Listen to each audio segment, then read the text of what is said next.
በራሳቸው ሰው ነው የምላችሁ። ሌላ እንግዳ ሰው መጥቶ አይደለም የገደላቸው። ሌላ አዲስ የሆነ ሰው መጥቶ አይደለም ደማቸውን ያፈሰሰው። እዛው የራሳቸው ሰው አብረው ያደጉ፣ አብረው የበሉ፣ አብረው የጠጡ፣ አብረው ለመትረፍም ጭምር ቃሉን ያሰሙ የነበሩ። እውነት ክርስቲያን ስንሆን የምንሸለመው ታዲያ ምን ይመስላችኋል? ስለ ክርስቶስ መሞት ካልሆነ በቀር ሌላ ምንም ነገር ሊደረግ አይችልም። በየትኛው ጊዜ ነው ክርስቶስን ስለሰበኩ በእውነትም ጭምር ከእግዚአብሔር ጋር አብረው ስለኖሩ ተብለው መሬት የተሸለሙ፣ ቤት የተሸለሙ፣ መኪና እያሽከረከሩ የሄዱ ክርስቲያኖች ነበሩ እንጂማ እንደዛ ብንሆን ኖሮ ማን ያሰቃየን ነበር? ማን ይገለን ነበር? ማን እንደፈለገ ሰይፍ እያነሳ አንገታችን ሊያሳርፍብን ነበር? ማንም።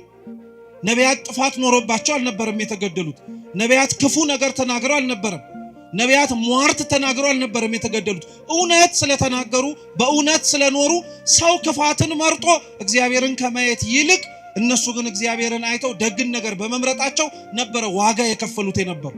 ለምንኖርባት መሬት ከኛ አልፈን ለሌላውም ጭምር እግዚአብሔርን ማየት እንዲችሉ ምክንያት መሆን ስላለብን ስለዛ ብቻ ተብለን እንታረዳለን። ስለዛ ብቻ ተብለን እንገደላለን። ስለዛ ብቻ ተብለን ዋጋ እንድንከፍል እንደረጋለን። የሚጠሉት የሚገፉት የሌላውን ክፋት እንደ ክፋትነቱ፣ የሌላውን ኃጢአት እንደ ኃጢአትነቱ ከሰው ወቅሰው ፈርደው ሳይሆን የሆነውን እንደሆነ ስላሳዩ፣ ሌላ ምንም ነገር ሆኖ አይደለም። ስላልሰሙ ጆሮዎቻችን፣ ማስተዋል ስላልቻለው አይምሮአችን፣ እየተነገረው ነገር ግን ሰምቶ መኖር ስለከበደው ማንነታችን እግዚአብሔር አምላክ አልተወንም። ነቢያት እንዳልኳችሁ ነው የተገደሉት በሩቅ ሰው አይደለም።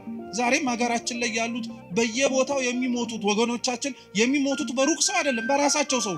ነገር ግን ግብሩን የከበደን አሁን መኖሩ እንዳልኳችሁ ነው። እንኳን መከራው ከሩቅ ሆኖ ተሰምቶ ቀርቶ ቅርብ ያለነው ሰዎች እንኳን መስማት አንፈልግም፣ ያንገሸግሸናል፣ ሰለቸን እንላለን። የሞቱት ሳይሰለቹ አንተ የምትሰማው ትሰለቻለህ?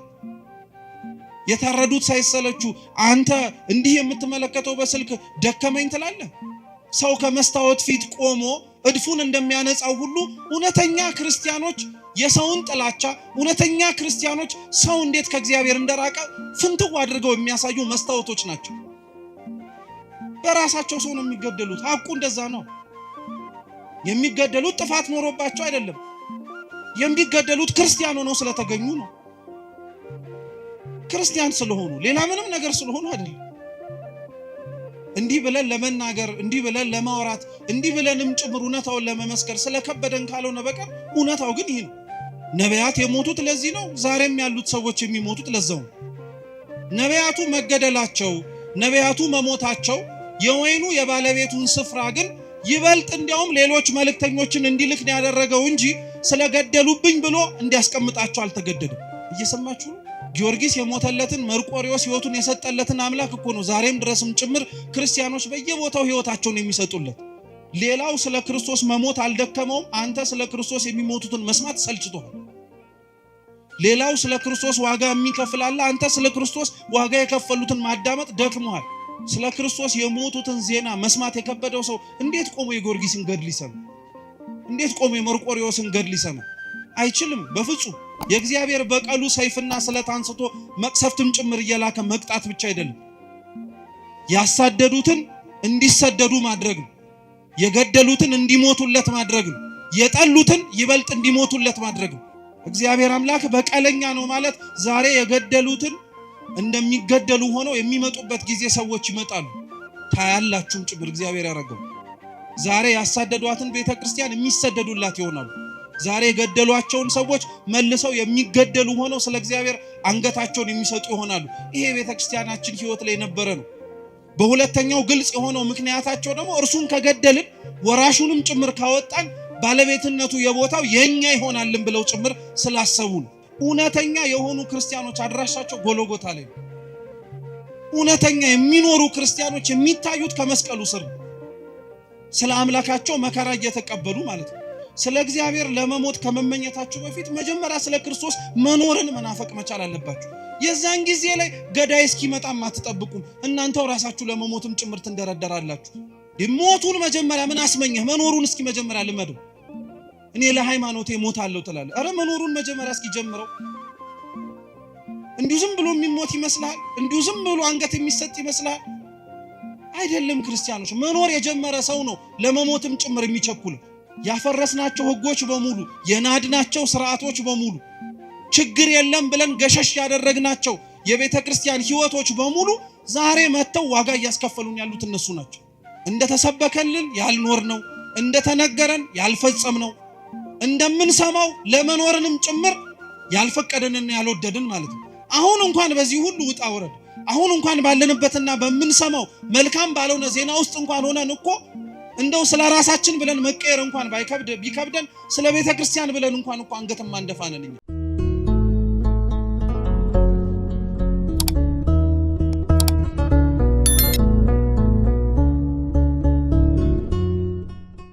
የሐዋርያው የቅዱስ ማቴዎስ ወንጌል ምዕራፍ 21 ከቁጥር 33 ጀምሮ የዓለም ሁሉ መድኃኒት የሆነ ጌታችን መድኃኒታችን ኢየሱስ ክርስቶስ ባስተማረው ትምህርት መነሻነት እንማራለን። ሌላ ምሳሌ ስሙ።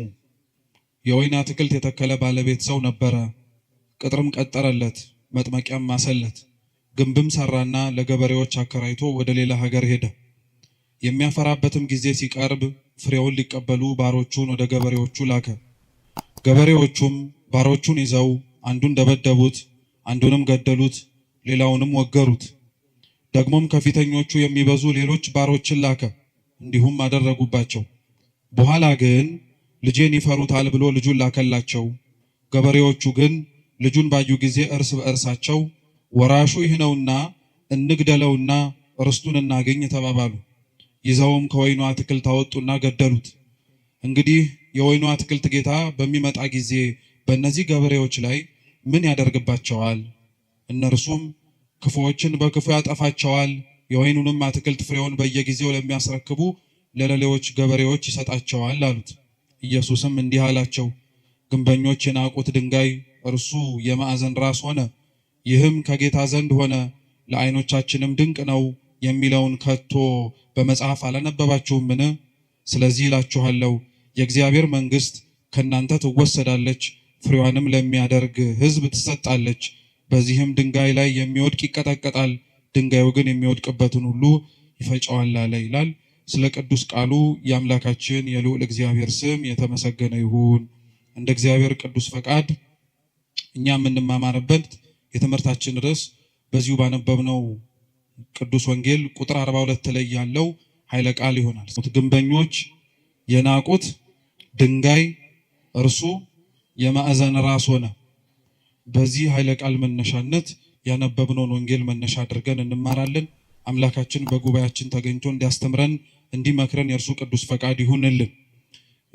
እንደ ሌሎቹ የወንጌል ክፍሎች ሁሉ አምላካችንና መድኃኒታችን ኢየሱስ ክርስቶስ ይህ ያነበብነው ቃሉን ለሚሰሙት ሰዎች ያስተማረው ትምህርት ነው።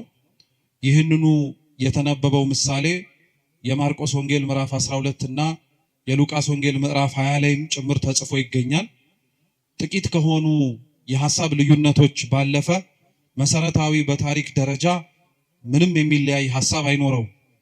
አንድ የወይን አትክልት ስፍራ የነበረው ሰው እንደነበረ ለወይኑ አትክልት ስፍራ የሚያስፈልገውን ነገር በሙሉ እንዳደረገለት በኋላም ደግሞ ያደረገለትን የወይኑን ስፍራ ፍሬውን ለመቀበል ሰዎችን እንደላከ እነዛም የተላኩት ሰዎች በየተራቸው ፍሬውን ለመቀበል ሲሄዱ እንደተገደሉ በመጨረሻም ደግሞ ልጁን እንደላከና ልጁን ደግሞ ሲያዩ ይበልጥ እንደተናደዱና እንደተበሳጩ ልጁንም እንደገደሉት ጭምር ይናገራል።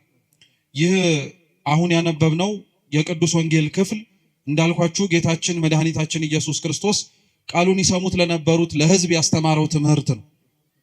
ጌታችን ኢየሱስ ክርስቶስ በዋነኝነት ቃሉን በሚያስተምርባቸው ስፍራዎች ላይ ለሚገኙት ሰዎች በሙሉ ትምህርትን ያስተላልፍ የነበረውና የሚሆኑ ነገሮች ከመሆናቸው በፊት አስቀድሞ ያዘጋጃቸው የነበረው ክፉዎች ከክፋታቸው እንዲጠበቁ፣ መልካሞች ደግሞ ክፉዎች በሚያደርጉት ስራ ላይ እና በድርጊታቸው በመነሳት ተስፋ ቆርጠው የሚመጣውን ክብርም ጭምር እንዳያጡ ነው። እግዚአብሔር አምላክ ክፉዎች በክፋታቸው እንዲቀጥሉ አይፈልግም። ልቡና ሰጥቷቸው ማስተዋሉንም ጭምር ታድለው ራሳቸውን በንስሐ እንዲመልሱ ከሚመጣው ክፋትም ጭምር ራሳቸውን መጠበቅ እንዲችሉ ይፈቅዳል። እንዲሁ የሚያደርገው አምላካችን ደግሞ ደጎች ሆነው ደግሞ መከራውን ለሚቀበሉ፣ ደጎች ሆነው ደግሞ ስቃዩንም ጭምር ተሳታፊ ለሚሆኑት ደግሞ እንደጠሩት የአምላካቸው ድምፅ ዝምታው ቢዘገይባቸው ዋጋ እንደሌላቸው መስሏቸው በሃይማኖታቸው በጽናታቸውም ጭምር እንዳይገኙ ሊያደርጋቸው ከሚችለው ነገር በሙሉም እንዲሸሹም ወይም እንዲቆጠቡም ጭምር ይፈልጋል። እግዚአብሔር ትምህርትን ያስተምር የነበረው ነገሮች ከመሆናቸውም በፊት ይሄ ነገር ይሆናል፣ ያ ነገርም ሊመጣ ይችላል እያለ ያስተምር የነበረው ለዛ ነው። ይሄም ያነበብነው የመጽሐፍ ቅዱስ ክፍል ነገሮች ከመሆናቸው በፊትና ከመፈጸማቸው በፊት የተነገረ ትንቢት ነው። ይሄ ትንቢት ልዩ የሚያደርገው ምንድነው?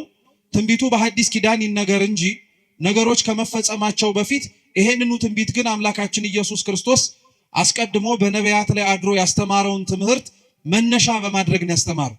ትላንት ያልነበረ ዛሬ ላይ የሚጀመር፣ ትላንት ያልተነገረ ዛሬ ላይ ደግሞ እንደ አዲስ የሚነገር ምንም ነገር አይኖርም። ስለዚህ ጌታችን ኢየሱስ ክርስቶስ ትላንትና በነቢያቱ ላይ አድሮ ሲያስተምር የነበረው እርሱ እንደሆነ ያውቁ ዘንድ ስለፈለገ ይሄ የወይን አትክልት ስፍራ የሚለውን ምሳሌ አድርጎ ሊያስተምራቸው ፈለገ። ይህንን ምሳሌ ለመጀመሪያ ጊዜ ላይ የተናገረው ይህንንም ትምህርት በማስተማርም ጭምር ጌታችን መድኃኒታችን ኢየሱስ ክርስቶስን የመሰለው ነቢዩ ኢሳይያስ። ነቢዩ ኢሳይያስ በትንቢተ ኢሳይያስ ምዕራፍ 5 ከቁጥር 1 ጀምሮ አምላካችን ልዑል እግዚአብሔር ያስተማረውን ይህንኑ የወይን አትክልት ስፍራን ምሳሌ መስሎ አስተምሮበታል።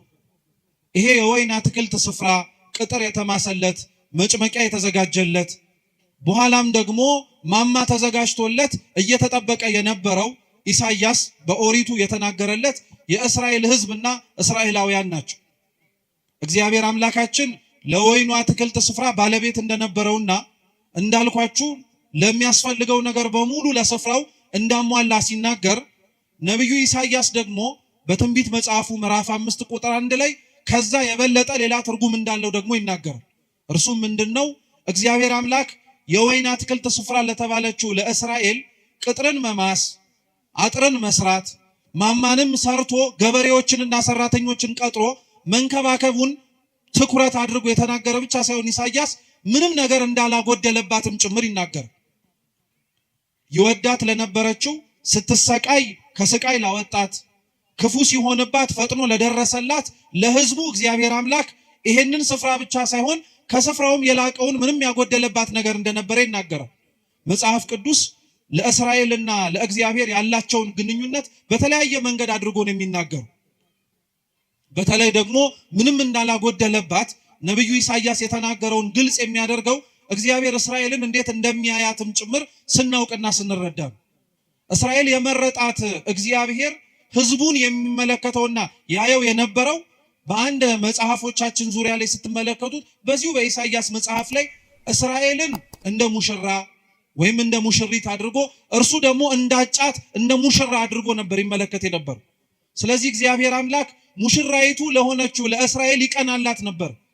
ከእርሱ ሸሽታ ጣዖትን ስታመልክ፣ ከእርሱ ርቃ ድምፁን መስማትን ስታቆም እግዚአብሔር ለእስራኤል ያሳያት የነበረው ነገር በሙሉ ስለሚጠላትና ስለተጸየፋት ስለምታደርግበትም ብዙ ውጣ ወረዶች እንዴት እንዳዘነባት እንድታውቅ ብቻ አልነበርም። ነገር ግን ፍቅሩ ዘልቆ እንዲገባት ስለፈለገ እስራኤልን ይቀጣት የነበረው፣ እስራኤልን ይመለከታት የነበረው፣ እስራኤልን አልፎም እንኳን ዝምታንም ያሰማት የነበረው እግዚአብሔር አምላክ ጠልቷት አልነበር እና ይሄ እግዚአብሔር አምላክ ያደርግላት የነበረው ነገር በሙሉ ላልገባቸው ላልተረዳቸውና ከሩቅ ሆነው ይመለከቱት ለነበሩት ሰዎች እግዚአብሔር እንደተዋቸው፣ እግዚአብሔር እንደረሳቸው፣ እግዚአብሔር የሚጮሁትን ድምፃቸውን እንዳልሰማቸው አድርጎ ይሰማቸው ነበር።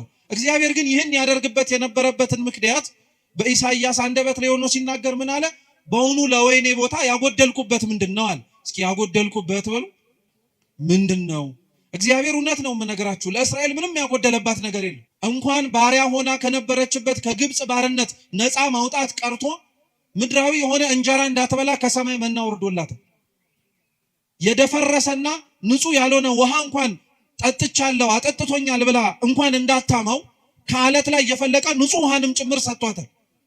በመንገዴ ማንም እንኳን አብሮኝ አልነበረም ብላ ራሷን ወደ ላይ አንስታ እግዚአብሔር ላይ እንዳታጉረመርም ከምድር ስንዝር ከፍ አድርጎ ከፊትና ከኋላ የሚመጡባትን ጠላቶቿን ጠብቆ ነው ሲንከባከባት የነበረው። ይህንኑ እንዲህ ያደረገላትን እግዚአብሔር ነው ራሷ እስራኤል ደግሞ ተነስታ የጎደለባት ይመስል ብዙ ነገርን ላይዋ ላይ አመጽ ያነሳችው እግዚአብሔር ነው። እና እግዚአብሔር ለእስራኤል ምን አጎደልኩባት ብሎ እንደሚናገረው ሁሉ ኢሳይያስ የተናገረውን መልሶ እርሱ አምላካችን ኢየሱስ ክርስቶስ ሲራመድና በመሬት ላይ ሲያስተምር ያንኑ ትንቢት አንስቶ ሊያስተምራቸው ፈለገ። ለአንድ ሰው የወይን አትክልት ስፍራ ነበረው፣ ወይም የወይን አትክልት ስፍራ የነበረው ባለቤት ነበራል።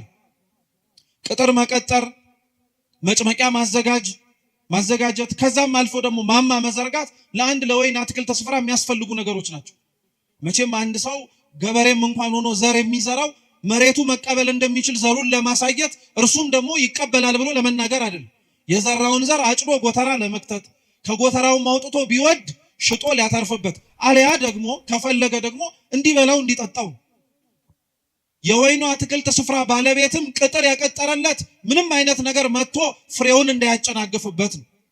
መጭመቂያ ያዘጋጀለት ወይኑ ሲደርስ አገልግሎቱ ተጨምቆ እንዲጠጣ፣ ተጨምቆ የወይን ጠጅ መሆን እንዲችል ለማድረግ ነው። እየሰማችሁ ነው። ማማም ያዘጋጀለት ደግሞ ከሩቅ የሚመጣ ጠላትን ወይም ከሩቅ የሚመጣ ቅጥሩን ሊያፈርስበት የሚችል ከወይኑ የፈለገውን ፍሬ ማግኘት እንዳይችል ሊያደርገው የሚችለውን ጠላት መመልከትና ማወቅ እንዲችል። ክርስቶስ በጅማሬው ይህንን ያወራ የነበረው ስለ እስራኤላውያን የወይን አትክልት ስፍራ ተብላ የተነገረችው እስራኤል ናት። ቅጥር መቀጠር የተባለው እስራኤልን መጠበቁን መንከባከቡን ለማሳየት ነው። መጭመቂያ ያዘጋጀላት የሚባለው ደግሞ ከእግዚአብሔር የተቀበለችውን የሰጣትን ነገር በሙሉ ፍሬ ልታፈራበት የምትችለውን መጠቀም የምትችልበትን መንገድ ሰጣት። ቤተ መቅደስን ሰጣት፣ ታቦትን ሰጣት፣ ካህናትን ሰየመላት። መቅደስ አዘጋጅቶ መግባት መውጣት እንዲችሉ እነሱም ተሳታፊ መሆን እንዲችሉ መስዋዕት የሚያቀርቡበትንም ስርዓት ሰጣት። ቅጥር አዘጋጀላት አልኳችሁ። መጭመቂያ አዘጋጀላት፣ ማማም ጭምር ሰራላት። ማማው ከሩቅ የሚመጣ ጠላትን ለማወቅ እንዲረዳ ሁሉ መጽሐፍትን ሰጣት ማለት ነው። ነቢያትን አስነሳላት። ከሩቅ የሚመጣውን ክፉም ይሁን ደጉን መስማትና ማወቅ እንዲችሉ አዘጋጃቸው። ይሄ የተደረገለት ይሄ የተፈጸመለት ቦታ እንዳልኳችሁ በጅማሮ እስራኤል ናት። እስራኤል ግን ለዚህ ለተደረገላት ነገሩ አጸፋውን የመለሰችውና ለእግዚአብሔር ያሳየችው ግብረ መልስ ግን እንዴት ነበር? ሲነበብ እንደሰማችሁት ቅዱስ ወንጌሉ የወይኑ ስፍራ ባለቤት ወይኑ የሚያፈራበት ጊዜና ወቅት እንደደረሰ ስላወቀ ሰራተኞቹን ላካል። ሰራተኞቹን የላካቸው ልብ ብላችሁ ስሙ፣ ቅጥሩን እንዲያፈርሱ ወይ የቆመላቸውን ማማ እንዲንዱ ወይ መጭመቂያቸውንም ጭምር ደግሞ እንዲንዱባቸው አይደለም፣ ፍሬውን ብቻ መልቀም እንዲችሉና የተደከመባትን ድካም እንዳለና እንደሌለበት ለማየት ነው። ሰራተኞቹ ግን ሲመጡ በውስጥ ይሰሩ የነበሩት ሌሎች ሰራተኞች ቀድመው በወይኑ ስፍራ ላይ የነበሩት በጣም አድርገው አስቸገሩ። እንዲያውም ይመጡ የነበሩትን ሰራተኞች አንዳንዶቹን ገደሏቸው፣ አንዳንዶቹን ወገሯቸው፣ አንዳንዶቹን ደግሞ በጣም ብዙ ስቃይን አሰቃዩቸዋል። እግዚአብሔር ለደከመላት ለእስራኤል ይልካቸው የነበሩት ሰራተኞች የተባሉት ነቢያት ናቸው። መጽሐፍ ስለሰጣቸው ስለጠበቃቸው በእግዚአብሔር መቅደስ ውስጥ በረከትንና ፍሬን ማግኘት የሚችሉበትን መጠቀም የሚችሉበትን ነገር በሙሉ ስላደረጋቸው እግዚአብሔር ይሄ ይበቃቸዋል ብሎ አልተዋቸው። እግዚአብሔር እንዲህ አይነት አምላክ ነው። እኛ ለልጆቻችን በየትኛውም ጊዜ ላይ ዛሬ ስለለበሱ ይበቃቸዋል፣ ጠግበው ስላደሩም ነገ ያስፈልጋቸውም አንልም። እንዲያውም የበለጠውን ነገር እናደርግላቸዋለን። እግዚአብሔርም ለሕዝቡ እንደዛ ነው። መጽሐፍ ስለሰጠ መቅደስ ስለሰራ እንዲሁም የሚያስፈልገንን ነገር በሙሉ ስለሰጠ በቃ ይሄ ይበቃቸዋል አላለም። ነቢያትን ይልክላቸው ነበር። ለነቢያት ግን እነዚህ እስራኤላውያን ያሳዩ የነበሩት ግብረ መልስ ግን እንደነገርኳችሁ ገደሏቸው፣ አሰቃዩቸው፣ ወገሯቸው። ይሄንን ሁሉ ነገር አደረጉባቸው። ይሄንን ሁሉ ሲያደርጉባቸው ግን ያደርጉት የነበረው ለምንድን ነው ጥያቄው? ልብ ብላችሁ ስሙ። እስራኤላውያን ነቢያትን ይገሉ የነበሩት እስራኤላውያን እግዚአብሔርን ቅዱስ ቃሉን የሚያስተምሯቸውን ሰዎች ያሳድዷቸው የነበሩበት ምክንያት ለምንድን ነው ስትሉ፣ አንደኛውና የመጀመሪያው ምክንያት ህዝቡ ከእግዚአብሔር ርቆ ስለነበረ ነው። ጥቂቶች መልእክት ለመላክ ከተላኩት በውስጥም ጭምር እግዚአብሔርን አብረው መርጠው ለመኖር ካልፈለጉት በቀር ብዙሃኑ በመሬት ሊመቸው የሚችለውንና በዚህ በሚኖርበት ህይወቱ ላይ ሳይጎልበት መመላለስ የሚችልበትን ምርጫዎች መርጦ ስለነበረ እነዚህን ነቢያት ቦታ ሰጥቶ ለማዳመጥ አልፈለግም። ነቢያትን ሁለተኛ ይገሏቸው የነበሩት መስታወት ስለሆኑባቸው ነው። ከእግዚአብሔር ፊት እንዴት መመላለስ እንደሚችሉ ስለነገሯቸው ብቻ ሳይሆን እግዚአብሔር የሚፈልጋቸው ሰዎች በምድር ላይ እንዴት መኖር እንዳለባቸው ከቃል ባለፈ በህይወት ስላሳዩቸው። ነቢያት ጥፋት ኖሮባቸው አልነበረም የተገደሉት። ነቢያት ክፉ ነገር ተናግረው አልነበረም። ነቢያት ሟርት ተናግረው አልነበረም የተገደሉት። እውነት ስለተናገሩ በእውነት ስለኖሩ ሰው ክፋትን መርጦ እግዚአብሔርን ከማየት ይልቅ እነሱ ግን እግዚአብሔርን አይተው ደግን ነገር በመምረጣቸው ነበረ ዋጋ የከፈሉት የነበሩ። ስለዚህ ሁሉ ግን የደረሰባቸው ለነቢያትም ጭምር የተደረገላቸው አቀባበል ምንድነው ከተባለ ድንጋይ ነው። ምንድነው ከተባለ መጋዝ ነው። ምንድነው ከተባለ ሰይፍ ነው። ለዛ ነው ቅዱስ ጳውሎስ ራሱ በሐዲስ ኪዳን ክርስቶስን ስለመምረጣቸው ከእግዚአብሔር ጋር አብረውም ጭምር ለመኖር ምርጫቸው ስላደረጉ አንዳንዶች በፍሩክታ ሌሎችም በበረሃውና በየጉያው በሙሉ ተሰደዱአል። ልክ ዘማሪው እንደሚለው ማለት ነው። በየገዳማቱ በየበረሃው የሚል መዝሙር አታውቁ? ስለ ክርስቶስ ሲል የተከፈለ ዋጋ የሚከፈለው ሰዎች የሚደርሳቸው ገጸ በረከት ይሄ ነው። ነቢያት እግዚአብሔርን ስላሉ ተወገሩ። ነቢያት እግዚአብሔርን ስላሉ ተገደሉ። ነቢያት እግዚአብሔርን ስላሉ ብዙ ጽዋዕተ መከራ ተቀበሉ እንጂ ክፋት ተገኝቶባቸው አልነበር። ነቢያት በዚህ አይነቱ ምክንያት ሲሞቱ፣ በዚህ አይነቱ ምክንያት በራሳቸው ሰው ነው የምላችሁ። ሌላ እንግዳ ሰው መጥቶ አይደለም የገደላቸው። ሌላ አዲስ የሆነ ሰው መጥቶ አይደለም ደማቸውን ያፈሰሰው። እዛው የራሳቸው ሰው አብረው ያደጉ፣ አብረው የበሉ፣ አብረው የጠጡ፣ አብረው ለመትረፍም ጭምር ቃሉን ያሰሙ የነበሩ። ክርስትና በነገራችን ላይ በጣም የሚደንቀው እኔነት ስለሌለበት ነው። በነገራችን ላይ እኔነት ስለሌለበት ነው። ስለተረፍን ወይ ስለተሰበሰብን ወይ እኛው ራሳችን እግዚአብሔር እንዴት እንደሚገኝ ስላወቅን ስለሌላው ግድ አይሰጠንም አንልም ክርስቲያኖች። እንጂማ እንደዛ ብንሆን ኖሮ ማን ያሰቃየን ነበር? ማን ይገለን ነበር? ማን እንደፈለገ ሰይፍ እያነሳ አንገታችን ሊያሳርፍብን ነበር? ማንም። እንዲሁ ዝም ብንል እንዲሁ ራሳችንና ራሳችን ብቻ ነው እንጂ ለሌላው አይመለከተንም ብንል ምንም አንሆንም። ግን እንደዛ እንድንሆን ደግሞ ተብለን አልተጠራንም፣ አልተዘጋጀንም። እግዚአብሔር ለዓለሙ ብርሃን እንድንሆን አልጫ ለሆነው ዓለም ጨው እንድንሆን አድርጎ ስላዘዘን ወደድም ጠላንም ለተቀመጥንባት ዓለም ነፍስ መሆን ስላለብን ለምንኖርባት መሬት ከኛ አልፈን ለሌላውም ጭምር እግዚአብሔርን ማየት እንዲችሉ ምክንያት መሆን ስላለብን ስለዛ ብቻ ተብለን እንታረዳለን። ስለዛ ብቻ ተብለን እንገደላለን። ስለዛ ብቻ ተብለን ዋጋ እንድንከፍል እንደረጋለን። ነቢያት እንዳልኳችሁ ነው የተገደሉት በሩቅ ሰው አይደለም። ዛሬም ሀገራችን ላይ ያሉት በየቦታው የሚሞቱት ወገኖቻችን የሚሞቱት በሩቅ ሰው አይደለም፣ በራሳቸው ሰው ነው የሚገደሉት። ሐቁ እንደዛ ነው። የሚገደሉት ጥፋት ኖሮባቸው አይደለም። የሚገደሉት ክርስቲያን ሆነው ስለተገኙ ነው። ክርስቲያን ስለሆኑ ሌላ ምንም ነገር ስለሆኑ አይደለም። እንዲህ ብለን ለመናገር፣ እንዲህ ብለን ለማውራት፣ እንዲህ ብለንም ጭምር እውነታውን ለመመስከር ስለከበደን ካልሆነ በቀር እውነታው ግን ይሄ ነው። ሌላ ካለ እንግዲህ እግዚአብሔርም ያውቃል፣ ጊዜም ጭምር ግልጽ ያደርገው። ካልሆነ በቀር ግን ሌላ ምንም ምክንያት የለውም።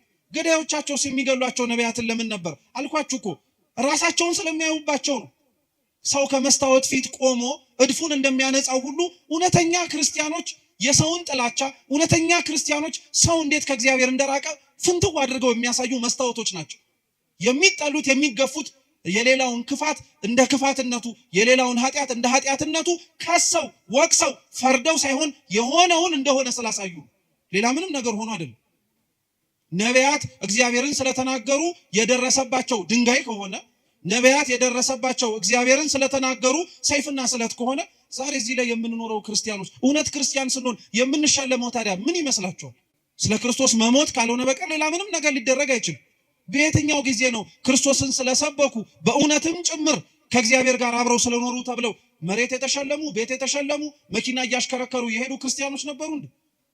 እንዲያውም ያንን ነገር የተጸየፉት ነበር እንጂ የነበሩት ሹመት ሽልማቱን የጠሉት ስለ ክርስቶስ ሲሉ ስለከፈሉት ዋጋ መሬታዊ የሆነ ስጦታ ሊሰጣቸው ሲል አንፈልግም፣ ይሄው እግዚአብሔርን ያስረሳናል፣ ጥቅሙ በኋላ ላይ መልሶ እግዚአብሔርን እንድንዘነጋው ያደርገናል ብለው የሸሹ ናቸው እንጂ የኛን ኗኗር ግን እውነቱን ስትመለከቱት ስለኖርነው ክርስትና ወይም ለመኖር ስለሞከርነው ክርስትና ዋጋውን፣ ብድራቱን እንዲሁም ደግሞ ገጸ በረከቱን መካፈል የምንፈልገው ከፊት ለፊታችን ስለሚመጣብንና ስለሚደረግብን መከራ አይደለም።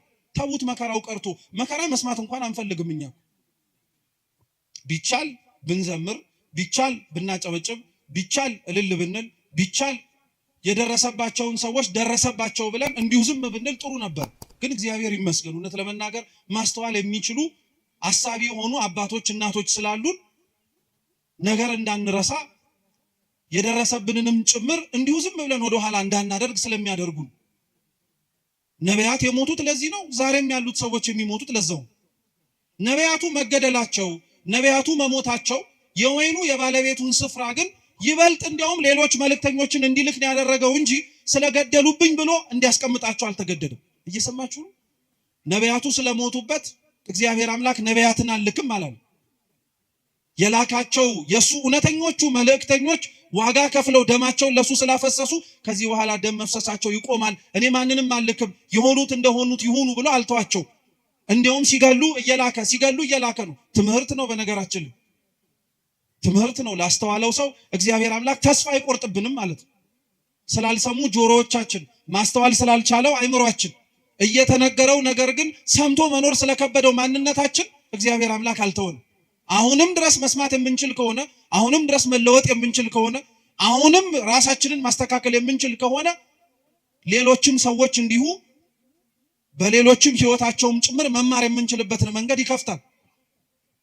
በመጨረሻ ግን የወይኑ ባለቤት ስፍራ የተባለው አምላካችን ልዑል እግዚአብሔር ግን የላከው ልጁን፣ ምኑን አልኳችሁ? ልጁን የላከው። ነቢያቱን የቀጧቸው ወይ መጀመሪያ የተላኩትን ሰራተኞች የገደሏቸው ሩቅ ስለሆነ ነው ብሎ አሰበላቸው። አይገርማችሁ? ሩቅ ስለሆኑ ማለት ነው፣ ቅርብ ስላልሆኑ፣ አንድም መጥተው ቦታውን ይወርስብናል ብለው ስላሰቡ። ግን እግዚአብሔር አምላክ ስላደረጉት ግፍ በግፍ ስለፈጸሙት ክፋት በክፋት ሊመልስ የሚችል አምላክ አልነበረም፣ አልሆነባቸውም ጭምር። ይሄን ክርስቲያኖች ሁሌም እንምላችሁ እንዳትረሱት ባካችሁ። እግዚአብሔር አምላክ ስለደረሰብንና ስለሚሆንብን ክፋት በሙሉ በቀለኛ ነው ማለት አጥፊ ነው ብቻ ማለት አይደለም። እግዚአብሔር አምላክ በቀለኛ ነው ማለት ዛሬ የገደሉትን እንደሚገደሉ ሆነው የሚመጡበት ጊዜ ሰዎች ይመጣሉ። ታያላችሁም ጭምር እግዚአብሔር ያደረገው። ዛሬ ያሳደዷትን ቤተክርስቲያን የሚሰደዱላት ይሆናሉ። ዛሬ የገደሏቸውን ሰዎች መልሰው የሚገደሉ ሆነው ስለ እግዚአብሔር አንገታቸውን የሚሰጡ ይሆናሉ። ይሄ ቤተክርስቲያናችን ህይወት ላይ ነበረ ነው። ትላንትና ያሳደድ የነበረ ደማስቆ ድረስ ወርዶ አንገት ስቤ አመጣለሁ ያለው ጳውሎስ እኮ እዛው ተምሮና ተለውጦ የሚሰደድ ሰው ሊሆን። የእግዚአብሔር በቀሉ ሰይፍና ስለት አንስቶ መቅሰፍትም ጭምር እየላከ መቅጣት ብቻ አይደለም፣ ያሳደዱትን እንዲሰደዱ ማድረግ ነው። የገደሉትን እንዲሞቱለት ማድረግ ነው። የጠሉትን ይበልጥ እንዲሞቱለት ማድረግ ነው። ይሄን እግዚአብሔር አምላክ አድርጎታል። መድኃኔዓለም አምላካችን ይሄንን ፈጽሞታል። እንኳን ሩቅ ለሆኑት ሰዎች ቀርቶ ነው የምላችሁ፣ ከደሙ ንጹህ ነኝ እንኳን ብሎ እጁን ታጥቦ አሳልፎ ለሰጠው ጲላጦስ እንኳን እግዚአብሔር አምላክ በቀሉን የተበቀለው እሱን በመቅሰፍ አይደለም፣ የሞተውና የገደለውን ምክንያት እንዲሆን ያደረገውን ክርስቶስን አምኖት በስሙ እንዲሞት ሰማዕትን ያደረገው። በቀልንም ስንመኝ እንዴት ያለውን በቀል መመኘት እንዳለብንም ማወቅ አለብን። ጨካኝ መሆን የለብንም። ዓለም ውስጥ ስንኖር ዓለሙን መስለንም መታየት የለብንም። እንደ ዓለሙ ማስተጋባት የለብንም። ለምዶብን ነው እንጂ ዓለም ለሚደርስባት ችግር፣ ዓለም ለሚደርስባት ማጸፋ በሙሉ የምትመልሰው መግለጫ በመስጠት ነው። እኛም ለመድ ነው። ክፋት ሲደርስብን፣ ነውር ሲደርስብን፣ ግፍ ሲፈጸምብን መግለጫ እንሰጣለን። መግለጫው ክፉ ነው እያልን አይደለም። ነገር ግን ቤተክርስቲያን ስለሚደርስባት መከራ እጆቿን ዘርግታ መፍትሄ ወደሚሰጣት ወደ እግዚአብሔር ነው የምትጮኸው። ከንፈራችንን መጠን እንዲሁ ዝም ብለን አይደለም የምንሄደው። እንባችንን አፍስሰን እግዚአብሔር አምላክ እንዲመለከተን እንማጸናለን እንጂ። ዓለም ላይ ስንኖር ክርስቲያኖች እንደ ዓለምማ መሆን የለብን። በልተን ጠጥተን አግብተን ወልደን ልንኖር እንችላለን። ነገር ግን ያንን ሁሉ ስናደርግ ለምን እንደምናደርገው ማወቅ አለብን። እውነቴን እንደምላችሁ ክርስቲያን መሆናችን ትርጉም አልባ መሆን የለበት በፍጹም። አሁን እንደዛ ስለሆነ ነው እንጂ ትርጉም አልባ መሆን የለበት። ቅዱስ ጎርጎርዮስ ክርስቲያኖች በዓለም ሲኖሩ ስለሚያደርጓቸው ነገሮች በሙሉ ሲናገር ምን እንዳለ ታውቃላችሁ? ክርስቲያኖች ለሚኖሩባት ቦታ እንደ ዜጎች ይኖራሉ፣ ግን ስደተኞች ናቸው። አይገርማችሁ? ለሚኖሩባት መሬት ዜጎች ናቸው፣ ግን ስደተኞች ናቸው። ስደተኛ የሆኑት ግን መርጠው ነው፣ በሰማይ ስፍራ እንዳላቸው ስላወቁ። ቀጠለ ቅዱስ ጎርጎርዮስ፣ ክርስቲያኖች በምድር ሲኖሩ ይነግዳሉ፣ ያተርፋሉ፣ ይበላሉ፣ ይጠጣሉ። ያን የሚያደርጉት በምድር ስለኖሩ ብቻ ነው። ነገር ግን ሁሉንም ደግሞ ይንቁታል። በቃ ክርስቲያን መሬት ላይ ሲኖር ክርስቶስ በመሬት ላይ ሲኖር ያደረገውን ነገር በሙሉ እያደረገ ለመኖር ራሱን ነው ማዘጋጀት መቻል ያለበት። እንደዛም ሆኖ ነው መሰራትም እና ማደግ ያለበት። እንደዛ መሆን እንድንችል እግዚአብሔር ሁላችንንም በቸርነቱ ይርዳል። ስሙን መሸከሙንማ ሁሉንም ተሸክመ ነው። ነገር ግን ግብሩን የከበደን አሁን መኖሩ እንዳልኳችሁ ነው። እንኳን መከራው ከሩቅ ሆኖ ተሰምቶ ቀርቶ ቅርብ ያለነው ሰዎች እንኳን መስማት አንፈልግም፣ ያንገሸግሸናል፣ ሰለቸን እንላለን። የሞቱት ሳይሰለቹ አንተ የምትሰማው ትሰለቻለህ? የታረዱት ሳይሰለቹ አንተ እንዲህ የምትመለከተው በስልክ ደከመኝ ትላለህ? ይህ በጣም ከባድ እኮ ነው። በነገራችን ሌላው ስለ ክርስቶስ መሞት አልደከመው፣ አንተ ስለ ክርስቶስ የሚሞቱትን መስማት ሰልችቶሃል። ሌላው ስለ ክርስቶስ ዋጋ የሚከፍል አለ፣ አንተ ስለ ክርስቶስ ዋጋ የከፈሉትን ማዳመጥ ደክመዋል። በጣም ነው የሚያሳዝነው እኮ እውነት። ለስሙ ደግሞ ሰማዕታትን እንዘክራለን እንላለን።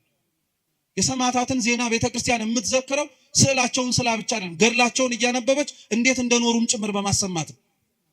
ስለ ክርስቶስ የሞቱትን ዜና መስማት የከበደው ሰው እንዴት ቆሞ የጊዮርጊስን ገድል ይሰማ? እንዴት ቆሞ የመርቆሬዎስን ገድል ይሰማ? አይችልም በፍጹም። ጊዮርጊስ የሞተለትን መርቆሬዎስ ሕይወቱን የሰጠለትን አምላክ እኮ ነው ዛሬም ድረስም ጭምር ክርስቲያኖች በየቦታው ሕይወታቸውን የሚሰጡለት። የነሱን ዜናማ መስማት እንዲያውም ጥባትን የሚጨምር፣ የነሱን ዜና ማዳመጥማ እንዲያውም ሕይወትን ነው ጭምር የሚያሞቅ። የነሱን ዜና መስማት እንዲያውም ከምንኖረው ከንቱ ሕይወታችን ባለፈ ለካ ሌላ ትርጉም ያለው ሕይወት እንዳለ እንድናውቅ ነው የሚያደርግ። እኛ አሁን የምንኖርበት ዓላማ እውነት የሚያስኖር ይመስላችኋል? እነሱ ግን ሊኖሩበት የመረጡትም ሊሞቱበትም ጭምር የወደዱት ዓላማቸው ጌታችን መድኃኒታችን ኢየሱስ ክርስቶስ ነው። እውነት እግዚአብሔር ስሙ የተመሰገነ ይሁን። ይህን ማየት እንድንችል ራሱ ያደረገ ክርስትና የለም ብለን ደፍረን እንዳንናገር፣ ስለ ክርስቶስ የሚኖሩ ሰዎች የሉም ብለን እንኳን አፋችንን ሞልተን እንዳንናገር የሚያደርገን ብዙ ምክንያት ይሰጣል። ብዙ ምክንያት። ከነዛ ሁሉ ምክንያት ትልቁ ምክንያት ግን እንዳልኳችሁ ልክ የወይኑ ባለቤት ስፍራ ነቢያቱን የቀደሙትን አባቶችን ልኮ ሰዎቹ በአጸፋው ሞትን እንደፈረዱባቸው ሁሉ ምናልባት ከሰሙ ምናልባት ካዳመጡ ብሎ ልጁን ላከላቸው። ልጁን ሳይውት ግን ጭራሽ ተናደዱ አለ ቅዱስ መጽሐፍ። ጭራሽ ተናደዱ። እንዲያውም ልጁ መሆኑ ራሱ ወራሽ እንደሆነ ያስታውቃል። እውነት ነው። ሊወርስ የሚችል ወራሽም ሆኖ ሊገኝ የሚችል የአባትን ንብረት ልጅ ሊሆን ስለሚችል፣ ስለዚህ ልጁን እንግደለው አሉ። ልብ ብላችሁ ስሙ። ለመግደል ምክንያታቸው አንደኛ ልጁ ስለሆነ ነው፣ ቅርበት ስላለው ማለት ነው። እየሰማችሁ ነው? ግን ቅርበት ስላለው ማለት ነው። የሩቅን ሰው በምን አድርጌ ምሳሌ ልስጣችሁ? ለምሳሌ ቤታችሁ ውስጥ አክስት ሲሞትና ወይ አጎት ሲሞትና ልጅ ሲሞት ያለው ልዩነት ተመሳሳይ ነው ወይስ አንድ ነው? ተመሳሳይ ነው ወይስ ይለያያል? ይለያያል እኮ። የሩቅ ዘመድ ሲሆን ወይም የስጋም ዘመድ ሆኖ እንደ ራሳችሁ እንደ ልጅ ሊሆን ግን አይችልም። ልብ ብላችሁ ስሙ። ጠላቶች የሆኑት የወይኑን ስፍራ ለማስተካከል ተሰይመው ልጁን ለመግደል የወሰኑት ሰዎች ቦታውን ለመውረስ ካላቸው ፍቅር ብቻ አይደለም፣ እርሱን በመግደል አባትየውን የበለጠ እንደሚያሳዝኑትም ጭምር ስለሚያውቁ ነው እንጂ። ስለዚህ እንግደለው ብለው ተማከሩ። በሁለተኛው ግልጽ የሆነው ምክንያታቸው ደግሞ እርሱን ከገደልን ወራሹንም ጭምር ካወጣን ባለቤትነቱ የቦታው የኛ ይሆናልን ብለው ጭምር ስላሰቡ ልጁን ያዙት፣ አሰቃዩት፣ አንገላቱት፣ ዋጋም ጭምር አስከፈሉት። ከነቢያት በኋላ የወይን አትክልት ስፍራ ለተባለች ለእስራኤል ለሕዝብ ሁሉ የተላከው ልጅ የሚባለው ዛሬ በዓሉን የምናከብርለት ቸሩ መድኃኔዓለም እግዚአብሔር አምላክ ክፋታችንን አይቶ እግዚአብሔር አምላክ ለላካቸው መልእክተኞቹ ለነቢያትና ለቅዱሳን የሰጠነውን ግብረ መልስና ክፋት ተመልክቶ ክፋትን በክፋት ሊመልስብን አልወደደም። እንዲያውም የበለጠ ደግነቱን አሳየን እንጂ፣ እንዲያውም የበለጠ ፍቅሩን አሳየን። ልጁን ሊሰጠን ወደደ። ጌታችን ኢየሱስ ክርስቶስን ልጁን የሰጠን። ይሄ ልጅ ተብሎ የተጠቀሰው በነገራችን ላይ እኛው ራሳችን ጠምዝዘን ስለ ክርስቶስ እንዲናገር ስላደረግነው አይደለም። ቅዱስ ቃሉ ልጁ ተብሎ የተጠቀሰው በወንጌል ስፍራ ላይ ተደጋጋሚ ብትፈልጉ የምታገኙት ጌታችን ኢየሱስ ክርስቶስ ነው። ሌሎቻችን ለእግዚአብሔር ያለንን ልጅነት ቅዱስ መጽሐፍ ሲናገር ልጆች እያለን የሚጠሩ እስኪ ልጆች በሉ። አዎ እኛ ስንጠራ ልጆች ተብለን፣ ጌታችን መድኃኒታችን ኢየሱስ ክርስቶስ ግን ሲጠራ ልጅ ተብሎ ነው። ልዩነት ስላለው እኛ ልጆች የተባልነው ልጅነታችን የጸጋ ስለሆነ ነው፣ የስጦታ ነው። ልጅ አለመባልም ልንችል እንችላለን እግዚአብሔርን አባት እንዲሆነን ካልመረጥን። ጌታችን ኢየሱስ ክርስቶስ ግን ልጅ ተብሎ ሲጠቀስ የባህሪ ልጅነት ነው። ማንም ሊነጥቀው የማይችል ማለት ነው። ማንም ሊወስድበት የማይችል ልጁ ተብሎ የሚጠቀሰው እርሱ ነው።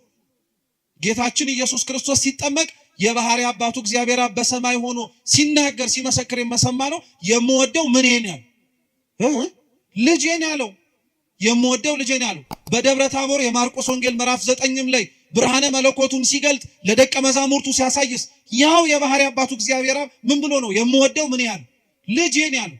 ስለዚህ ልጁን ላከላቸው የተባለው ክርስቶስ ነው፣ ሌላ ማንም አይደለም። ከመጭመቂያ ውስጥ ያሉ ሰማዕታት ከሰማዕታትም በደንብ ነው ያሉላት፣ ዘወትር ሊሞቱላት አንገታቸውና ሕይወታቸውን የማይሰስቱላት። አልኳችሁ ከቤተ ክርስቲያን የጎደለ ነገር ቢኖር እኛ ነን።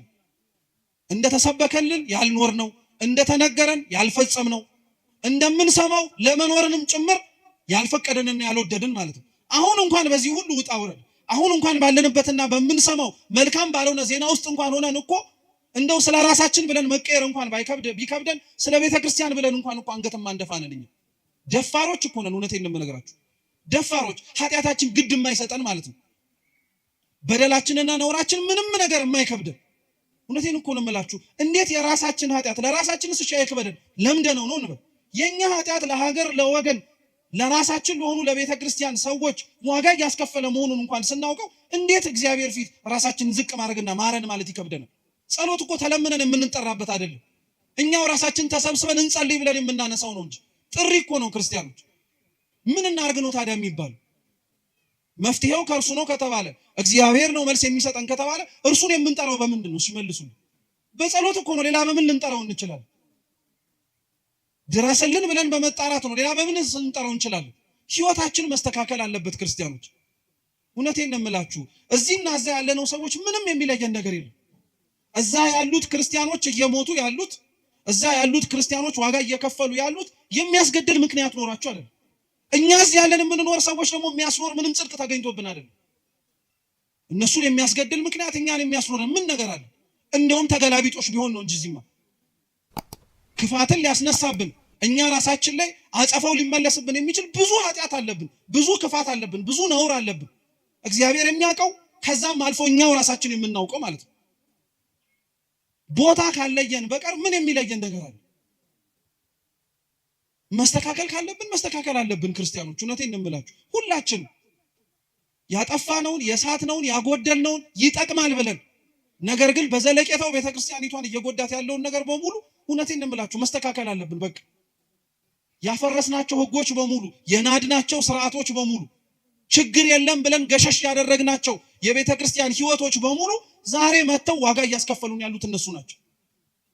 ሌላ ምንም ነገር አይደለም ክርስቲያኖች፣ እነሱ ናቸው። የትናንትና ኃጢአቶቻችን ማስተካከል ያልመረጥናቸው እንዲያውም ለምደን ጭራሽ እንደ ስርዓት እያደረግን ለመኖር የወደድናቸው ዛሬ ዋጋ ያስከፍሉናል። ካላስተካከልናቸው ነገም አያቆምም፣ ነገም ይቀጥልብን። ስለዚህ ቢያንስ እንኳን መፍትሄን ፈልግ ብለን ቢያንስ እንኳን እናስብ ብለን ቢያንስ እንኳን ከኛ ምን ይጠበቃል ስንል ከኛ ምን ይጠበቃል የሚለው ጥያቄ መልሶ የሚጀምረው ከየግለሰብ ከራሳችን ነው። ከገሌ የሚጠበቅበትን ካላወቅ ካንተና ከኔ የሚጠበቅበትን ልንገር፣ ንስሐ እንግባ፣ ክፋት መስራታችንን እንመን። ለወደቁት ሰዎች ደርሰን ለማንሳት እጆቻችን ባይዘረጉ ሊያነሳቸው ወደሚችል እግዚአብሔር እጆቻችንን እንዘርጋ፣ ልባችንን እንክፈት። ቢያንስ ይሄንን አንድ ሰው ማድረግ ይችላል። ሌላውን ብንተወ ማለት ነው። ልጁን ነደደላቸው፣ ልጁን ላከላቸው፣ ሰደደላቸው። እነሱ ምንም ቁም ነገር አልነበረም። እንዲያውም የምታስታውሱ ከሆነ ነቢያትን ካሰቃዩበት፣ ነቢያትን ከበደሉበትና ነቢያትን ዋጋ ካስከፈሉበት በላይ ክርስቶስን ዋጋ አስከፍለውታል። አሰቃይተውታል፣ ገርፈውታል። በአንድ ፍርደኛ ሊደረግበት የማይገባውን ነገር በሙሉ በአምላካችን አድርገውበታል። መግረፍ ብቻ አይደለም፣ ውሃ እንዲጠማ አድርገውታል። መስቀል አሸክመውታል። ራቆቱን እርቃኑን ሆኖ ሀፍረት እንዲሰማው አድርገውታል። ሰው ሁሉ ማየት እንዲችል፣ ሰው ሁሉ መመልከት እንዲችል በመስቀል ላይ ከፍ አድርገው ሰቅለውታል። እውነተኛ የሆኑ ክርስቲያኖች አድራሻቸው ጎልጎታ ላይ ነው። እውነተኛ የሚኖሩ ክርስቲያኖች የሚታዩት ከመስቀሉ ስር ስለ አምላካቸው መከራ እየተቀበሉ ማለት ነው። እኔ ክርስቲያኖች ስለ እግዚአብሔር ቢያንስ እንኳን እምላችሁ ስለ ስሙ መሞት ቢከብደን ስለ ስሙ መኖር እንዴት ይከብደን? ቤተክርስቲያን ሆነን እግዚአብሔር ጋር አብረን መኖር የምንችልበት ጥሪ እየተሰማ ቅዳሴ እየተቀደሰ ቅዱስ ቁርባን እየተሰጠ የንስሐ አባቶች ቆመው በቅዱስ ቤተክርስቲያን ቅጥር ግቢ ውስጥ እያሉ ሞቱን መጀመሪያ ምን አስመኘህ? መኖሩን እስኪ መጀመሪያ ልመደው። እኔ ለሃይማኖቴ ሞታለሁ ትላለህ። አረ መኖሩን መጀመሪያ እስኪ ጀምረው። እንዲሁ ዝም ብሎ የሚሞት ይመስላል? እንዲሁ ዝም ብሎ አንገት የሚሰጥ ይመስላል? አይደለም ክርስቲያኖች፣ መኖር የጀመረ ሰው ነው ለመሞትም ጭምር የሚቸኩል። እኛ እኮ ከሩቅ የሰማነው ሞት፣ ከሩቅ የሰማነው ሰይፍና ስለት እዚህ ቢመጣ እግዚአብሔር ነው የሚያውቀው ማናችን እስከ መጨረሻው ድረስ ልንጸና እንደምንችል። መኖርን ያለመደ ሰው እንዴት ለመሞትም ጭምር ይቸኩላል? አልኳችሁ እኮ ክርስቲያኖች፣ ስለ እግዚአብሔር ለመሞት ከመመኘታችሁ በፊት መጀመሪያ ስለ ክርስቶስ መኖርን መናፈቅ መቻል አለባችሁ። የዛን ጊዜ ላይ ገዳይ እስኪመጣም አትጠብቁም። እናንተው ራሳችሁ ለመሞትም ጭምር ትንደረደራላችሁ። ለምን ይመስላችኋል? ዘመነ ሰማዕታት ሲያበቃ መነኮሳት በረሃውን በሙሉ ያጥለቀለቁት ሰይፍና ስለቱ ሲቀር የሰላም ዘመን መጣ ተብሎ በቆስጠንጢኖስ ሲታወጅ እኮ ደም ስለ ክርስቶስ ማፍሰስ በግድ ቀረ ብለው አገር ሰላም ብለው አልተቀመጡ። ሕይወታቸውን ለክርስቶስ አሳልፈው ስለሰጡ መከራውን ለመሳተፍ እንዲያውም የበለጠ ጭንቅ ወደሚገኝበት ወደ በረሃው እየሸሹ ገቡ እንጂ ሰማዕትነቱ ሲቀር ሰማዕትነቱ እየቀረ ሲመጣ ምንኩስናው እያበበ እየሰፋ መጣ። ምክንያቱ ይሄ ነበር፣ ስለ ክርስቶስ መኖርን መናፈቅ ማለት ነው። ልጁ የሞተላቸው ልጁንም ጭምር እንዲሞት ከመላኩ በፊት መጀመሪያ እኮ ክርስቶስ አብሯቸው እንዲኖር ነው የተደረገው። እየሰማችሁ ክርስቶስ ከመሞቱ በፊት አብሯቸው ነበር አልነበረ? ነበረ፣ ኖሮ ነበረ። ህይወትን እንዴት መመላለስ እንዳለባቸው አሳይቷቸው ነበር። ህይወትን ካሳያቸው በኋላ ነው ሞትንም ጭምር ያሳያቸው እንጂ ሞትን አሳይቷቸው አልነበረም መጀመሪያ ያስደነገጣቸው። እኛም የሚመጣውን ሞት የምንፈራው መጀመሪያ መኖሩ ስለከበደን ነው። የሚከብድም ሆኖ አይደለም ስላልመረጥነውም ጭምር ነው። ማናችንም እውነቴን እንምላችሁ ክርስቲያኖች ቆመን አንቀርም። በአንድም ይሁን በሌላ መንገድ መሞታችን አይቀርም። ግን አደራ መርሳት የሌለባችሁ እንዲሁ ኖረን እንዲሁ እንዳንሞት ግን መፍራት አለብን። በጣም እንዲሁ ዝም ብለን መኖር እንዲሁ ዝም ብሎ መሞት አያዋጣም። ስንኖር የእውነት ለክርስቶስ መኖር መቻል አለብን። በቃ ስንሞትም ስለ እግዚአብሔር ብለን መሞት መቻል አለብን። በቃ እንደዛ መኖርን ነው መናፈቅ መቻል አለብን። ልጁን ሰደደላቸው። የሰደደውን ልጅ ደግሞ እንዳልኳችሁ ክርስቶስን ይበልጡኑ መከራ ያበዙበት፣ ይበልጡኑ ስቃይ ያበዙበት። ስለዚህ ምን ይደረጋል አላቸው። ጠያቂውን መልሶ ለራሳቸው ሊጠይቃቸው በነገራችን። ስለዚህ የተሻለው ነገር አሉ ፈሪሳውያን። እያወቁት እኮ ነው ደግሞ መልሱን የሚሰጡት። እያወቀ ጥፋት የሚያጠፋ ሰው አለ ማለት ነው። አያችሁ፣ እያወቀ ማለት ነው። እየጠነቀቀ ምን እንደሚደርስ አጸፋውን እያወቀ በደል የሚበድል ሰው አለ። ልክ እንደኛ ክፉን በክፉ መንሳት አለበት። እንደሱ መነጠቅ አለባቸው። ፍሬውን መልሶ ሊሰጥ የሚችለው ጋር መሰጠት አለበት ተባለ። እውነት ነው። ግን እግዚአብሔር ቤተክርስቲያንን ከኛ ወስዶ ለማን ይስጣት ታዲያ? ክርስቲያኖች የወይን አትክልት ስፍራ ያልኳችሁ ቤተክርስቲያን ናት ብያችኋል። እነዚህ ሰዎች ወይኑን አትክልት ስፍራ ወስደህ አሊያ ደግሞ ሰራተኞቹን አስወጥተህ ትርፋማ ለሚሆንበት ሰው ነው መመላለስ ያለበት አለው። እንግዲያውስ እግዚአብሔር የኛን ከንቱነት አይቶ ቤተክርስቲያንን አይወስድብን። ትርፋማነታችን እስከየት ይመጣል? እሷ ከሄደች እኛንም አይነቅለን። በሌላ ቦታ ፍሬያማ ልንሆን አንችልም። በዚህ ሳምንት ከግንቦት 23 ጀምሮ እስከፊታችን ሁሉ ቤተክርስቲያን ስለ መንፈስ ቅዱስ የምታስተምር ስለ ፍሬያማነት ማለት ነው። እግዚአብሔር በህይወታችን ውስጥ ሲኖር ስለሚታይባቸው ነገሮች ማለት ነው። የወይኑ አትክልት ስፍራ ላይ የተተከሉት በሙሉ ፍሬያማ ሊሆኑ ግድ ነው። ቤተክርስቲያን ውስጥ ያለ ሰው በሙሉ ፍሬ ሊኖረው ግድ ነው። ስለ ክርስቶስ መሞትን መኖርን ብቻ አይደለም ትዕግስት ሊኖረው ግድ ነው። እግዚአብሔር እኛን በታገሰ ልክ እኛም እሱን መታገስ አለብን፣ መለመን መቻል አለብን። እውነቴን የምላችሁ ክርስቲያኖች እኛ በህይወታችን ስንኖር ኃጢአት ስንሰራ በቅጽበት ያላጠፋን አምላክ እኮ ነው ዛሬ ስንጠራው ዝም አለ ብለን ደግሞ የምናጉረመርምበት። አንተ ስትጠራው ቶሎ መልስ ቢሰጥህ ማለት እኮ በተገላቢጦሽ ሳጠፋን በዛው ቅጽበት አጥፋኝ እንደማለት እኮ። ስለ ኃጢአት የታገሰ እግዚአብሔር ጸሎታችንንም እየሰማ ዝም ያለበት ምክንያት አለ። አቅም አንሶት አይደለም፣ ክብር ይግባውና እንደዛም ተብሎ አይነገርለትም። እውነቴን እንደምላችሁ ክርስቲያኖች ይህ ታሪክ ላይ ራሱ ቅዱስ ጎርጎርዮስ ሲያስተምር ምን ይላል መሰላችሁ? ለአንዳንዶች ይላል ለአንዳንዶች በተለይ የወይኑ ባለቤት ስፍራ እግዚአብሔር መሆኑ እግዚአብሔር እንደመሆኑ ሁሉን አዋቂነቱን ቅዱስ ጎርጎርዮስ ሲናገርና ይጠይቃል። ይሄንኑ ጥያቄን እናንተን ልጠይቃችሁ እየሰማችሁ መሆን ማወቅ ስለምፈልግ የተላኩት ሰራተኞቹ ከመላካቸው በፊት እንደሚሞቱ እግዚአብሔር ያውቃል አያውቅም? መልሱ እንጂ በሚገባ ደግሞስ ሲልክ እንደሚሞት ያውቃሉ አያውቁ? ያውቃል እሱ። እሺ ጥሩ። ልጁንስ ሲልክ ለልጁ እንደማይመለሱና የባህሪ ልጁ ጌታችን ኢየሱስ ክርስቶስንም እንደሚገድሉትና እንደሚሰቅሉት ያውቃል አያውቅ? ለምን እያወቀ ይሄንን አደረገው ነው ጥያቄ። አቅም ስለሌለው ነው? አይደለም። ወደፊት የሚመጣውንስ ነገር ስለማያውቅ ነው? አይደለም። ያውቃል አላችሁ፣ ያውቃል። እውነት ነው። እግዚአብሔር አምላክ አቅም አንሶት አይደለም። ክፋት የሚሰሩ ሰዎች ክፋት ከመስራታቸው በፊት የሚሰሩትን ክፋት ያውቀዋል ጠንቅቆ፣ በደንብ አድርጎ ነው የሚያውቀው። ዝም የሚለው ክፋቱን የሚቀበሉት ሰዎች አንደኛ ከክርስቶስ ጋር በሞት ህይወታቸውን እንዲያሳምርላቸው ለቤተ ክርስቲያን ዘወትር ማህፀነ ለምለም ሆና ሰማዕታትን እንደምትወልድ እንድናውቀው ነው። ለኛ ክፋት የሚሰሩትን ሰዎች ክፋታቸው ውስጥ እያገባ ወደ ኋላ የማይመልሳቸውም አይደለም። አንዳንዴ ያረጋዋል እግዚአብሔር፣ ሌላውን ጊዜ ላይ ዝም ሊል ይችላል እግዚአብሔር። ዝም የሚለው ግን አልኳችሁ አቅም አንሶት አይደለም። ክፋቶችም የሚሰሩት ልክ ደግ እንደሚሰሩት ነፃ ፈቃድ አላቸው። ይሁዳ ክርስቶስን አሳልፎ እንደሚሸጠው ጠንቅቆ እያወቀ አይደለ እንዴ ምን ሲያደርግለት የነበረው? ዝም ብሎ ታግሶት አልነበረ? አሳልፎስ እንዳይሰጠው ምልክትስ እየነገረው አልነበረ? ተው እያለ እየተናገረ አልነበረ? ተናግሮታል እኮ በተደጋጋሚ። ይሁዳን እንዳይሸጠው፣ ይሁዳ ክፋት እንዳይሰራ፣ ይሁዳ ኃጢአት እንዳይሰራ በደንብ አድርጎ ደጋግሞ ነግሮታል። ነፃ ፈቃዱን አልገፈፈው። ዛሬም ክፋት የሚሰሩትን ሰዎች ክፋታቸውን እያወቀ እንዳይሰሩት ይናገራል እግዚአብሔር።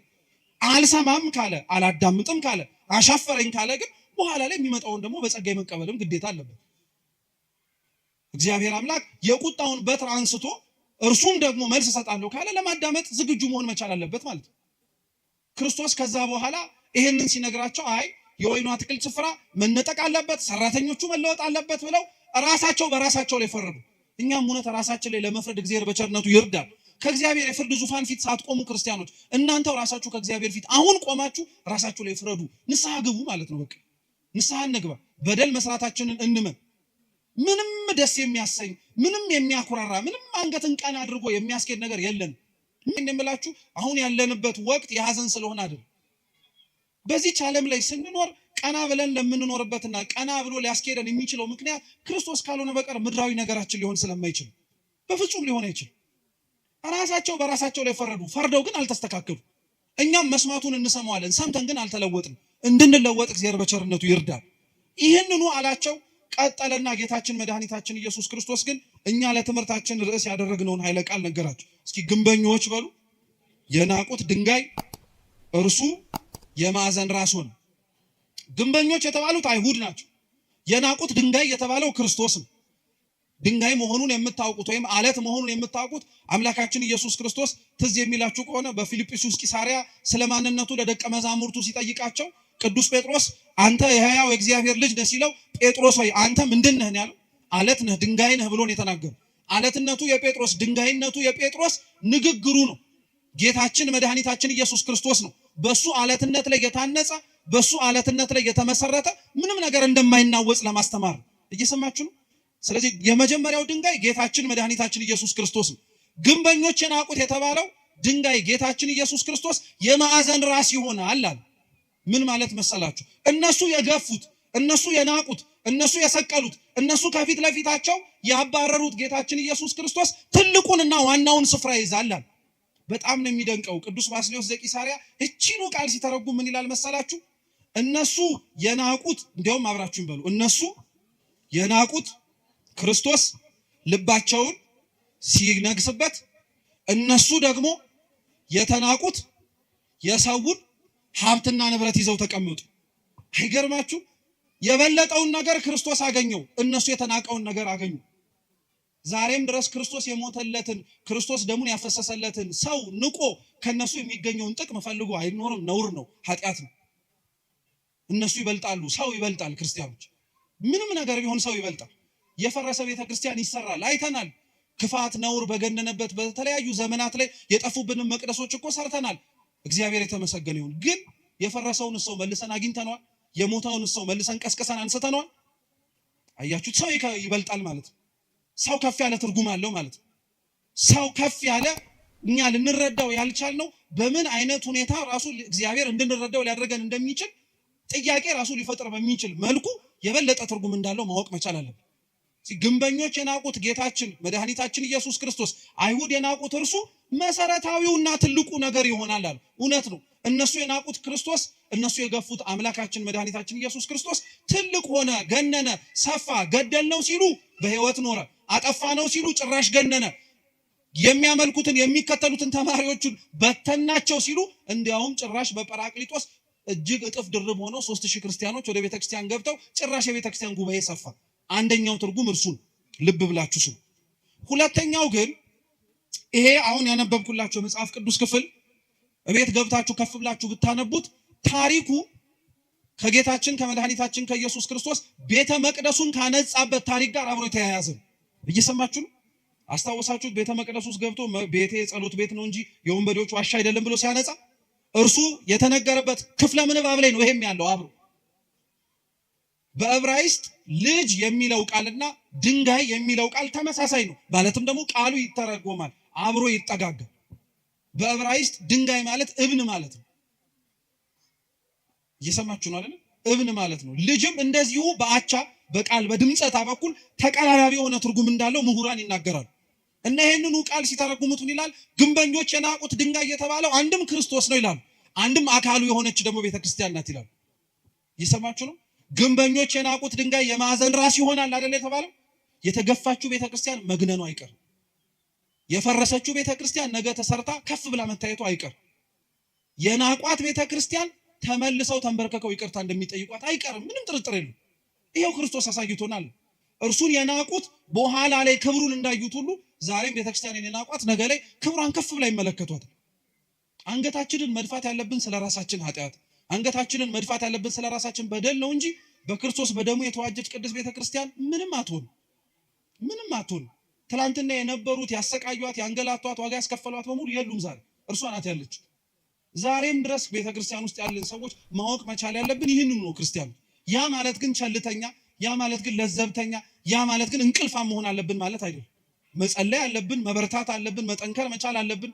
ቤተክርስቲያናችንን ችግር ደርሷል ኑ ድረሱ ተብሎ ደውል እስኪደወልልን መጠበቅ የለብንም።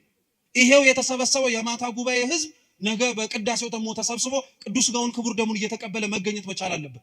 ያኔ ቤተክርስቲያን አለች ይባላል። ያኔ ቤተክርስቲያን እየሰራች ነው እየተገኘችም ነው ይባላል። ስለዚህ የተናቀችው ቤተክርስቲያን ሁሌም ተንቃ አትቀርም።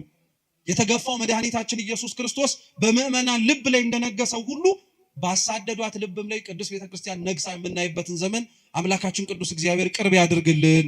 የሰማነውን በልቡናችን ሰሌዳ ይጻፍልን። አምላካችን መድኃኒታችን ኢየሱስ ክርስቶስ በሀገራችን በሚቀበሉት ስለ ክርስቶስ ሲሉ ስለሚሞቱት ወገኖቻችን ብሎ የነሱ እንደማይቶ እኛን የደነዘዝነውን ያንቃን። እነሱን በቸርነቱ የጎበኘ እግዚአብሔር እኛንም በምህረቱ ኃጢአታችንን ይቅር እንዲለን ንስሐ ገብተን ቅዱስ ቁርባን መቀበል የምንችልበትም እድሜ እንደጨመረልን መጠቀም እንድንችል በቸርነቱ ይርዳን። በጎደለው በነጠበው በሊቃውንቱ በመምህራኑ የሚታረም ይሁን። ወስብሐት ለእግዚአብሔር።